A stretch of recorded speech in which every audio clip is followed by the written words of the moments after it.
آداب، میں ہوں وسعت اللہ خان اور میرے ساتھ ہیں زرار کھوڑو اور شاہزیب جیلانی۔ بنوں میں جو سی ٹی ڈی کے مرکز پہ ڈرامہ جاری تھا، خونریز ڈرامہ سسپینس سے بھرپور، جس میں دہشت گردوں نے سرکاری اہلکاروں کو یرغمال بنا کے رکھا تھا کل سے، وہ بالآخر آج ختم ہو گیا۔ فوج کی جو کمانڈو بٹالین ہے SSG، اس نے آپریشن کو لیڈ کیا، اور وزیر دفاع خواجہ محمد آصف نے آج قومی اسمبلی میں اس کی ابتدائی تفصیلات بتاتے ہوئے کہا کہ 2 سیکیورٹی اہلکار اس آپریشن میں شہید ہوئے اور 1 افسر سمیت 10 سے 15 زخمی ہوئے ہیں۔ تمام یرغمالی بقول وزیر دفاع رہا کرا لیے گئے ہیں۔ ان کے بقول CTD کمپاؤنڈ میں 33 دہشت گرد تھے۔ ایک نے باتھ روم جاتے ہوئے ایک سیکیورٹی اہلکار کے سر پہ اینٹ ماری، اور اس سے جب توجہ بٹی تو دہشت گرد کے باقی ساتھیوں نے دیگر عملے کو یرغمال بنا لیا۔ آج دوپہر 12:30 بجے آپریشن شروع ہوا اور بقول وزیر دفاع تقریباً 2:30 بجے کے لگ بھگ یہ آپریشن مکمل ہو گیا۔ ان کا کہنا ہے کہ تمام دہشت گرد ہلاک ہوئے، لیکن کچھ اطلاعات یہ ہیں کہ شاید کچھ دہشت گردوں نے خود کو حکام کے سپرد کر دیا تھا آپریشن کے دوران۔ بہرحال سچویشن ابھی 100% کلیئر ہونی باقی ہے۔ فوجی عسکری ذرائع کا کہنا ہے کہ یہ جو کلین اپ آپریشن ہے یہ رات گئے تک جاری رہا اور اب معاملات کلیئر ہیں۔ اطلاعات کے مطابق دہشت گردوں نے 1 درجن سے زائد جو سیکیورٹی اہلکار تھے انہیں کل سے یرغمال بنا رکھا تھا، اور یرغمالیوں کی رہائی کے عوض وہ محفوظ راستے کا مطالبہ کر رہے تھے۔ آپریشن سے پہلے جو چھاونی کا علاقہ ہے اس کو تقریباً اس کی ناکہ بندی کر دی گئی تھی حفاظتی انداز میں، اور احتیاطاً تمام تعلیمی ادارے بھی شہر کے بند کر دیے گئے تھے۔ طبی مراکز میں ایمرجنسی ڈکلیئر ہو چکی تھی۔ کل ہی انٹرنیٹ اور موبائل سروسز بھی معطل کر دی گئی تھیں تاکہ دہشت گرد اس سے فائدہ نہ اٹھا سکیں، اور بنو میران شاہ روڈ جو ہے وہ بھی اب تک بند ہے۔ دہشت گرد یرغمالیوں کی رہائی کے لیے محفوظ راستے کا مطالبہ کر رہے تھے، لیکن یہ مطالبہ تسلیم نہیں کیا گیا۔ آج کی خبر یہ ہے کہ شمالی وزیرستان میں بھی ایک دہشت گرد کارروائی ہوئی ہے۔ زرار آپ کی نظر ہے، ذرا تفصیل بتائیں گے؟ جی، یہ وانا کی بات ہے، اور یہ رات کے اندھیروں میں ہوا، مطلب صبح سے تھوڑی دیر پہلے ہمیں یہ رپورٹ کی جا رہی ہے، جس میں اور کہا جا رہا ہے کہ 50 سے 60 تحریک طالبان کے دہشت گردوں نے ایک پولیس اسٹیشن پر حملہ کیا، rocket propelled grenades, RPG، machine guns اور دیگر ہتھیاروں کے ساتھ، اور کیونکہ وہ گیٹ کو توڑ کر اندر آ گئے راکٹ لانچرز کے ساتھ، تو پولیس ان کا مقابلہ نہیں کر سکی بیکاز دے ور آؤٹ گن۔ چنانچہ پولیس نے ظاہر ہے کہ کچھ نہیں کر سکی، اور تمام جو وہاں جو اسلحہ پڑا ہوا تھا اور پولیس وہیکلز کو بھی لے کر دہشت گرد وہاں سے فرار ہو گئے۔ ایک میں ذکر کرنا چاہ رہا ہوں، صرف آپ جو ابھی بات کر رہے تھے انٹرو میں، یہ ایک ہاسٹیج ریسکیو آپریشن تھا جو بنوں میں ہے، اور یہ ایک بہت بڑی بات ہے۔ اگر آپ ہاسٹیج ریسکیو آپریشنز کی تھوڑی سی ہسٹری دیکھیں، یہ بہت مشکل آپریشنز ہوتے ہیں، یہ بہت مشکل ہوتا ہے کہ سارے ہاسٹیجز کو بچایا جائے۔ تو شہداء کو سلام، یہ آپریشن کامیاب تھا، لیکن دہشت گردی کی جو لہر ہے وہ رک نہیں رہی، اور زیادہ تر جو حملے ہو رہے ہیں وسعت، جیسے ہم سب کو پتہ ہے، اس کے پیچھے TTP ہے، اور TTP کے پیچھے افغان طالبان ہے۔ اس پہ ظاہر ہے کہ ہم بات تفصیل سے کریں گے۔ زرار پہلے میں آپ کو وہ بیک گراؤنڈ ہے، اس سے پہلے کل اور پرسوں کیا ہوا وہ بھی بتاتا چلوں کہ اتوار کے روز ہم نے بھی خبر دی تھی باقی چینلوں اور آؤٹ لیٹس کے ساتھ کہ جو لکی مروت ہے وہاں ایک تھانے پہ دہشت گرد حملہ ہوا تھا، 50 سے 60 کا جتھا اس نے حملہ کیا تھا، 4 پولیس والے شہید ہوئے تھے اور کچھ زخمی ہوئے تھے۔ کل پیر کو پشاور میں انٹیلیجنس بیورو کے ایک اہلکار کو فائرنگ کر کے قتل کر دیا گیا تھا۔ کل ہی شمالی وزیرستان میں ایک خودکش حملے میں ایک فوجی اور 2 شہری جاں بحق ہوئے تھے، اور کل ہی یہ اطلاع آئی تھی کہ بلوچستان کے شہر خزدار میں ایک بم دھماکے میں 20 کے لگ بھگ لوگ زخمی ہوئے ہیں۔ TTP نے CTD سینٹر میں یرغمال بنائے جانے کے واقعے کی ذمہ داری قبول کر لی تھی کل ہی، اور سوشل میڈیا پہ تصاویر بھی جاری کی تھیں، اور اس میں یہ بھی بتایا گیا تھا بقول TTP کے، وہ ہم تو دہشت گرد کہتے ہیں، بقول TTP کے فدائین نے غلطی سے افغانستان بھیجے جانے کے لیے راہداری مانگی تھی، حالانکہ انہیں یہ کہا گیا تھا کہ وہ شمالی یا جنوبی وزیرستان کے لیے راہداری مانگیں۔ ہمارے ساتھ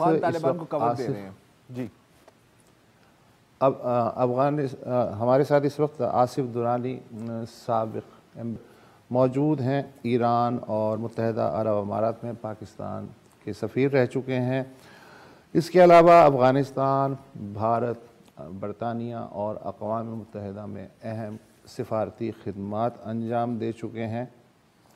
آصف درانی صاحب، thank you so much for joining اس۔ میں یہ جاننا چاہتا ہوں کہ TTP کی قیادت جو ہے اس کا تازہ دعویٰ یہ ہے کہ وہ افغانستان سے آپریٹ نہیں کر رہے، بلکہ ان کی جو بھی پلاننگ ہے یا جو جنگ بندی کے خاتمے کے بعد جو ان کی کارروائیاں ہیں وہ پاکستانی سرزمین کے اندر سے ہی ہو رہی ہیں، حالانکہ CTD کے اہلکاروں کو جن لوگوں نے یرغمال بنایا تھا وہ افغانستان کے لیے راہداری مانگ رہے تھے۔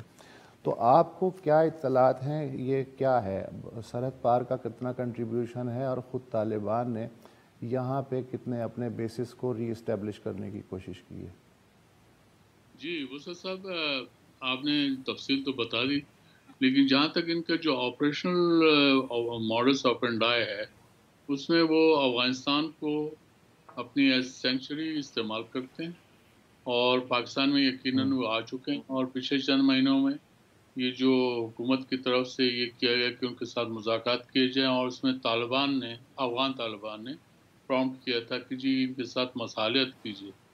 تو یہ اس معاملے میں ملک کے اندر جو ہے وہ مختلف رائے تھی، اور اس میں لیکن جو یہ ان کو آنے دیا گیا اس کا یہ تھا کہ ہم تمام آپشنز ایگزاسٹ کرنا چاہتے ہیں، لیکن اب ان کو now they are testing their own medicine, کیونکہ اب ان کو پتہ چل گیا کہ یہ TTP جو ہے دے آر irreconcilable پیپل، ان کے ساتھ جو ہے اب آپ کوئی مذاکرات مفاہمت۔ اچھا آصف درانی صاحب، میں یہ جاننا چاہ رہا ہوں، آپریشنل ایک سوال ہے کہ آج امریکی دفتر خارجہ کے ترجمان ہیں نیٹ پرائس، انہوں نے کہا کہ اس طرح کی جو کارروائیاں ہیں جیسے بنو میں واردات ہوئی یا اوور آل جو بارڈر کی صورتحال ہے، فینسنگ کے لیے آئے دن جھڑپیں ہو رہی ہیں دونوں طرف، تو امریکہ بھی پاکستان کی مختلف شعبوں میں مدد کرنے کو تیار ہیں، اور ایک خبر یہ بھی آئی کہ شاید یہ جو آپریشن ہوا ہے اس میں بھی امریکہ نے انڈائریکٹ پاکستان کی کوئی مدد وغیرہ کی ہے۔ تو آپ کے پاس کچھ اس طرح کی صورتحال اطلاعات؟ میں نہیں سمجھتا، امریکہ جو ہے بس یہ کر لے، اگر انہوں نے واقعی وہ اتنے ہمدرد ہیں تو افغانستان کے حالات کو سدھارنے میں مدد کریں۔ جو انہوں نے $9.5 بلین بلاک فریز کیا ہوا ہے، اس میں وجہ یہ ہے کہ اس کا سارا پریشر پاکستان پہ زیادہ آ رہا ہے، لوگ جو ہے آنا چاہتے ہیں۔ سب سے بڑا بارڈر پہ چمن وغیرہ میں جو اگر یہ واقعات ہوئے، وجہ ہے کہ آپ نے ویزا ریسٹرکشن کیا ہوا ہے، ویزا ریسٹرکشن کی وجہ سے لوگوں میں ہجانی کیفیت ہے، اور اس وقت سے ہمیں ڈرنا چاہیے کہ جب آلریڈی 90% پاورٹی ریٹ ہے افغانستان کے اندر، جب لوگ آپ کے بارڈر کی طرف پش کرنا شروع کر دیں۔ اچھا درانی صاحب، یہ تو بات ہوئی اکنامک مائگریشن کی، آپ بات کر رہے ہیں یہاں پر، میں بات کرنا چاہ رہا ہوں افغان طالبان کے کردار کے۔ اب ایک سوچ تھی جو میرا خیال ہے کہ اب مکمل طور پر ختم ہی ہو گئی، اور وہ یہ تھی کہ کیونکہ افغانستان کی ایک ڈپینڈنسی ہے پاکستان پہ اور ایک نئی حکومت آئی ہے، تو وہ چاہیں گے کہ جو جتنے بھی پڑوسی ہیں ان کے ساتھ تعلقات بہتر کریں۔ اچھا بالکل الٹا ہوا ہے، صرف پاکستان کے ساتھ نہیں، میرے خیال تمام جو پڑوسی ہیں، تاجکستان لے لیں، ایران لے لیں، وہ خوش نہیں ہیں طالبان کے رویے سے۔ اچھا 2014 میں اگر میں آپ کو لے جاؤں ایک سیکنڈ کے لیے، تو اس وقت نون لیگ کی حکومت چاہ رہی تھی کہ تحریک طالبان کے ساتھ مذاکرات ہوں۔ جب پوچھا گیا کیوں، تو خواجہ آصف نے آن ریکارڈ کہا تھا کہ اس وقت آپ کو یاد ہوگا کہ بات ہو رہی تھی امریکن ودرال کی، جو پھر نہیں ہوئی تھی۔ انہوں نے کہا تھا کہ اگر افغانستان میں طالبان طاقتور ہو جاتے ہیں، قبضے کی بات نہیں ہوئی تھی، تو اس کا مطلب ہے کہ تحریک طالبان کے پیچھے ایک پورا پاور ہاؤس اور نیٹ ورک ہوگی۔ ایک بات تو یہ ہوئی۔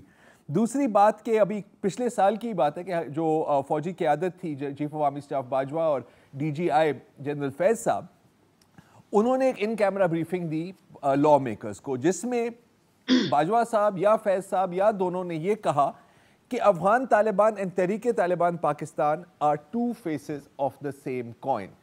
میرا آپ سے سوال یہ ہے کہ ہماری جو افغان پالیسی ہے، موجودہ افغان پالیسی کی میں بات کر رہا ہوں اور مستقبل کی افغان پالیسی کی میں بات کر رہا ہوں، یہ تو واضح ہے کہ Afghan Taliban T T P پر قابو روکنے کے بجائے ان کو ایک طرح سے کھلی چھوٹ دی ہوئی ہے۔ پاکستان کے پاس کیا آپشنز ہیں یہاں پر ملیٹریلی یا ڈپلومیٹکلی؟ کیا ہمیں انگیجمنٹ، صرف انگیجمنٹ پر ہی سہارا لینا چاہیے یا کہیں نہ کہیں کنفرنٹیشن کی طرف بھی چیزیں جا رہی ہیں؟ میں ٹی ٹی پی کے کانٹیکس میں بالکل انگیجمنٹ کے حق میں نہیں ہوں۔ نمبر 2، آپ نے جو ہے یہ جو کوئرسو پاور کا جو حق ہے وہ صرف گورنمنٹ آف دا ڈے کو حاصل ہے، اس میں نان اسٹیٹ ایکٹرز کو یہ اجازت نہیں دی جا سکتی۔ یہ بھی بہت امپورٹنٹ بات ہے۔ اور اس کے بعد جو میں کرنا چاہوں گا اس میں وہ افغان پالیسی ہم جس طرح سے چلاتے رہے ہیں اس میں بڑے تضادات رہے ہیں، اس میں کوئی شک نہیں ہے، اور اب بھی ان تضادات کا مجموعہ ہے۔ اور اس کی وجہ یہ ہے کہ جو لوگ اس کو ڈیل کرتے ہیں وہ اپنے ایک مائنڈ سیٹ کے ساتھ ہیں، لیکن آپ کو یہ دیکھنا ہے کہ افغان طالبان اور جو ٹی ٹی پی ہے دے آر کسنگ کزنس، وہ بات ہے، they are the two sides of the same coin. لیکن اب یہ ہے کہ وہ آپ ٹی ٹی پی کو کیوں انڈر پریشر لائیں گے جبکہ انہوں نے ملا حفظ اللہ کے ہاتھ پہ بیعت کی ہے۔ بیعت کی وجہ سے دو چیزیں آتی ہیں، ایک تو یہ کہ انڈر بیعت اگر وہ ہے تو وہ ملا حفظ اللہ اس بات کا پابند ہے کہ وہ ٹی ٹی پی کو پناہ دے گا، اور دوسری بات ہے افغان ٹریڈیشن جو پشتون ٹریڈیشن اس کے ساتھ بھی ان کو پناہ دینی پڑے گی۔ یہی افغان طالبان تھے پاکستان میں، ان کو ٹی ٹی پی نے پناہ دیا ہوا، وہ ان کے سارا جو لاجسٹکس تھے وہ ان کو کرتے تھے۔ Now they are paying them in same coin. ہمارے ساتھ یہ ہمارے لوگوں کو یہ احساس کرنا چاہیے تھا کہ آپ جو ہے یہ وہ لوگ ہیں جو آئیڈیالوجیکلی جن کے نزدیک ان کے آپ دیکھا ہی جنہوں نے یرغمال بنایا سی ٹی ٹی بنو میں، ان کے اسٹیٹمنٹ کس طرح کے تھے، ایک صفاقانہ قسم کے۔ بالکل۔ آپ ان کے ساتھ کون سے مذاکرات کر سکتے؟ اچھا دورانی صاحب، سوری یہاں پہ ہمیں ایک وقفہ لینا ہے اور پھر آپ سے یہی سوال یہ کہ یہ صورتحال ہے، ان کو آپ الگ نہیں کر سکتے، تو کس قسم کی کنٹینمنٹ پالیسی ممکن ہے پاکستان کی ود ریگارڈ ٹو افغانستان؟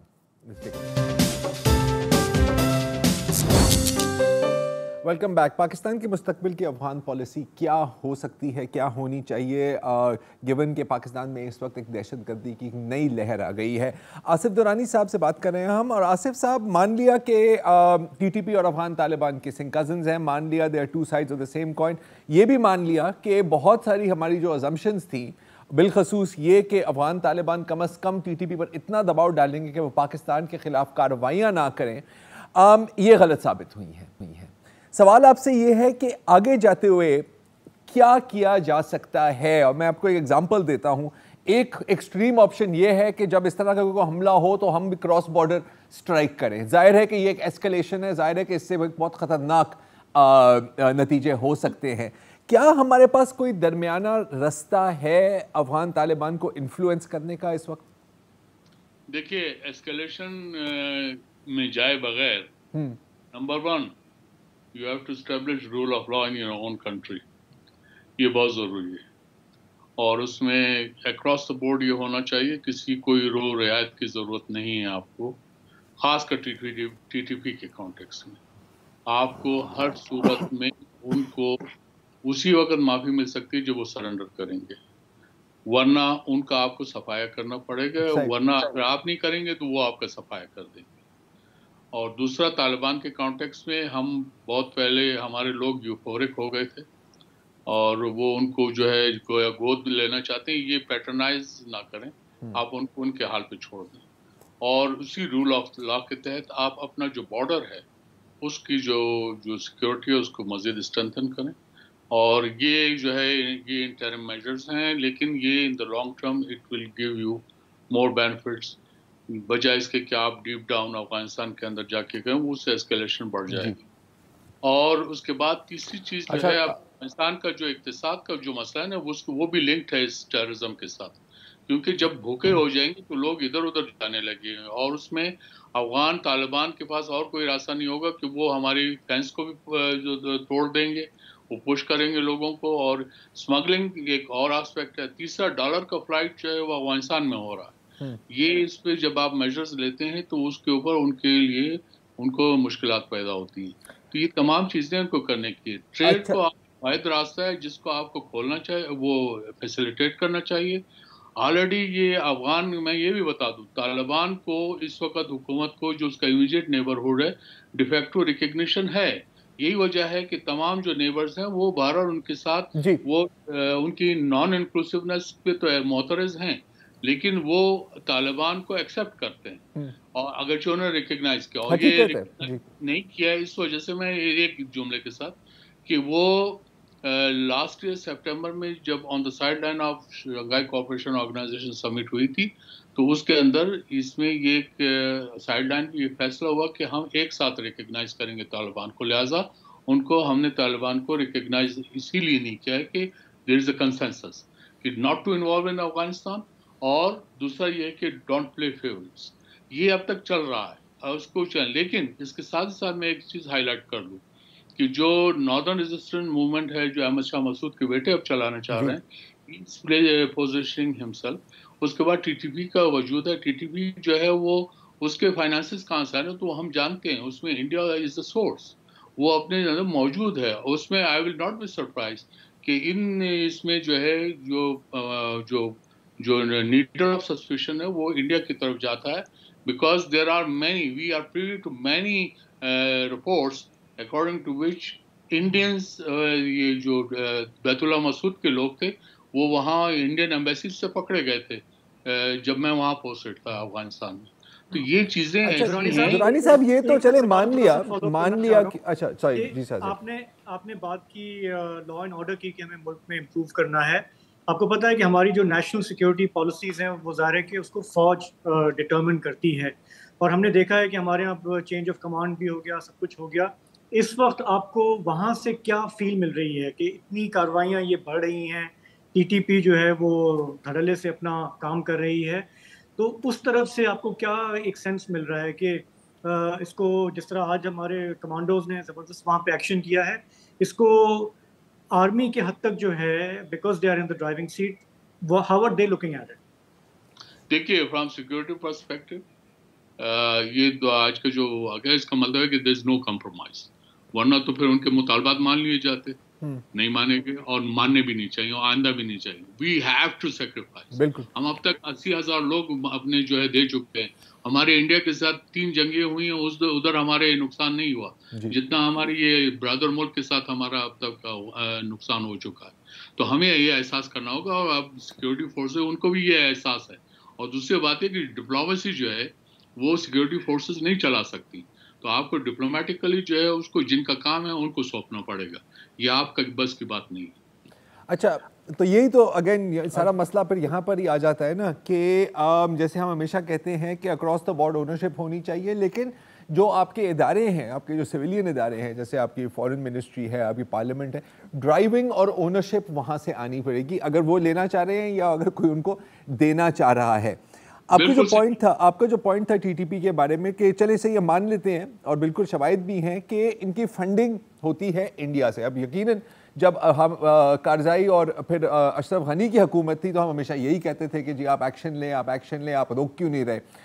اب تو افغان طالبان کی حکومت ہے تو فنڈنگ بالکل آپ کے گھر میں آگ لگی ہوئی ہے تو دشمن اس پہ پیٹرول تو پھینکیں گے، اس میں کوئی حیران کن بات نہیں ہے.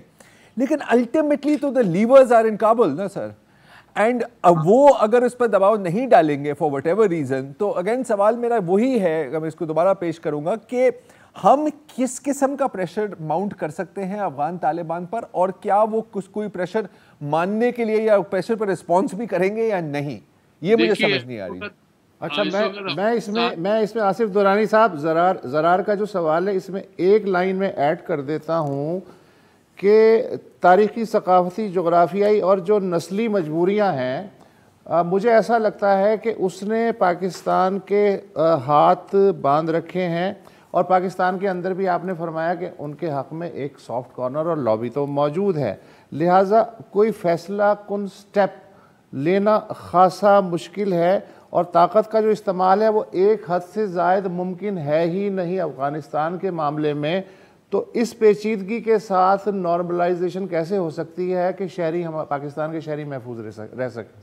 میں آپ سے عرض کروں، طالبان کے ساتھ تعلقات خراب نہیں ہیں، اریٹنٹس ہیں، جس میں سب سے بڑا اریٹنٹ ٹی ٹی پی ہے، اور ٹی ٹی پی کے کانٹیکس میں آپ کو اپنے بارڈرز کے اندر جو ہے ان کو ٹیکل کرنا ہے. طالبان کے ساتھ وہ ہو رہا ہے، وہ جو ہے وہ اس میں صرف ایک جو چمن کا واقعہ تھا جس میں انہوں نے کی طرف سے فائرنگ کی گئی تھی اور جس پہ انہوں نے اب ریگریٹ بھی کیا ہے. تو یہ چیزیں ایسی ہیں کہ آپ کو افغانستان کے کانٹیکس میں ہمیں ایک تو یوفورک نہیں ہونا چاہیے، ہمیں اس کو as a matter of fact deal کرنا چاہیے، ڈے ٹو ڈے بیسس پہ آپ کو ڈیل کرنا پڑے گا. دوسرا، آپ کو فیسیلیٹیٹ کرنا پڑے گا تاکہ افغانستان، اب آپ جب تک 30 لاکھ ٹن گندم ملک میں پیدا نہ کریں وہاں پہ قحط ہو جاتا ہے افغانستان. آپ نے جب تک اس کے لیے جو پرائمری اور سیکنڈری ہیلتھ کی فیسلٹی 90% پاکستان دیتا ہے. کوئٹہ اور پشاور کے اسپتال جو آپ جا کے دیکھیے تو وہاں بھی ان سے بھرے ہیں. ایون پیمز آپ یہاں اسلام آباد میں آ جائیے، یہاں بھی وہ، اور وہاں تک وہ موجود ہے.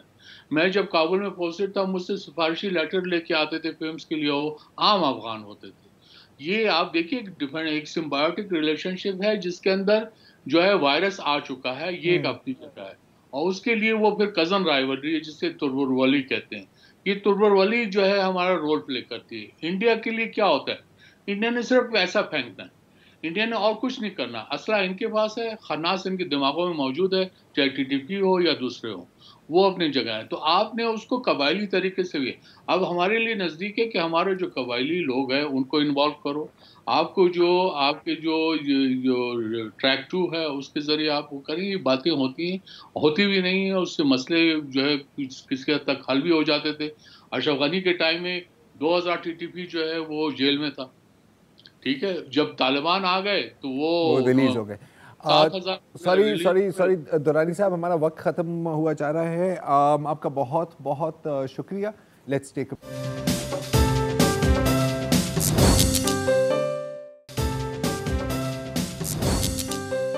Welcome back. پاکستان میں زر مبادلہ کے ذخائر پچھلے سال دسمبر میں $17.5 بلین تھے. ایک سال کے اندر یہ گھٹ کر کوئی $6.5 بلین ہو گئے، یعنی کہ $11 بلین جو ہے اس کی کمی ہوئی ہے. اس کا نتیجہ ہم دیکھتے ہیں کہ ہمارے ہاں ڈالر شارٹ ہے اور آئی ایم ایف کے ساتھ بات چیت میں تعطل ہے. اس کے آج دو بڑے اشارے سامنے یہ آئے کہ سونے کے جو دام ہیں وہ مسلسل بڑھتے جا رہے ہیں، اور ایک تولہ سونا جو ہے وہ 1,78,000 سے بھی اوپر چلا گیا ہے. ہمارے ہاں جو صرافہ جویلرز ایسوسی ایشن ہے وہ کہہ رہے ہیں کہ جی جو بڑے بڑے کھلاڑی ہیں وہ اس وقت اپنا کالا دھن سونے کی ذخیرہ اندوزی میں لگا رہے ہیں. ساتھ ہی پھر آج یہ خبر آئی کہ اسٹاک مارکیٹ میں کافی بڑی گراوٹ دیکھی گئی، اور انڈیکس جو ہے وہ کوئی 1138 پوائنٹ سے نیچے چلا گیا، جو کہ 40,000 کی جو ایک نفسیاتی حد ہوتی ہے اس سے بھی نیچے چلا گیا. تو یہ سب کیا ہو رہا ہے، بات کرتے ہیں. ہمارے ساتھ موجود ہیں سابق ڈائریکٹر ہیں کراچی اسٹاک ایکسچینج کے ظفر موتی. ظفر صاحب، یہ بتائیے گا کہ ہم نے یہ پہلی دفعہ نہیں ہے کہ اسٹاک مارکیٹ میں یہ سب ہوتا ہے، ماضی میں بھی ہم دیکھ چکے ہیں، لیکن تاثر یہ ہوتا تھا کہ گورنمنٹ جو ہے وہ بڑے کھلاڑیوں کو بٹھائے گی، کچھ کرے گی. اس دفعہ یہ کیوں تاثر ہے کہ کوئی بھی انچارج نہیں ہے، سب کچھ آٹو پہ چل رہا ہے؟ دیکھیے، پہلے تو یہ آٹو پر پاکستان چل ہی نہیں رہا ہے. پاکستان اسٹاک ایکسچینج کا جو ہماری لائٹیں جلتی ہیں رات کو، جو لائٹوں میں نظر آتا پاکستان اسٹاک ایکسچینج، اسٹاک میں سے ٹی نکل گیا تھا، بند ہو گیا تھا. تو پاکستان اسٹاک ایکسچینج ہو گئی تھی، یعنی موزے کی دکان. یہ آپ چیک بھی کر سکتے ہیں. بڑی مشکل سے آج ہم نے یہ ٹوٹکا لگایا کہ ٹی فور ٹوٹکا کے ٹوٹکے سے یہ ٹی کو واپس جلایا جائے. پھر اس کی لائٹ لال ہے، میں تو کوشش کر رہا ہوں اس کو گرین کر دے کہ بھائی لوگ آنا شروع کریں، لیکن وہ بھی نہیں آ رہے. اب جو ہے میں دوسرے ایک ورڈ پر آتا ہوں، تحلیل پر، جو اردو کا ورڈ ہے. اور تحلیل میں پاکستان میں تحلیل کافی چیزیں ہو رہی ہیں. ایک تحلیل اپنی ہو گئی ہے اکانومی، ایک تحلیل ہو گئی ہے اپنی پاکستانی کرنسی، ایک تحلیل ہو رہی ہیں یہ اسمبلیاں ہو رہی ہیں کہ نہیں ہو رہی ہیں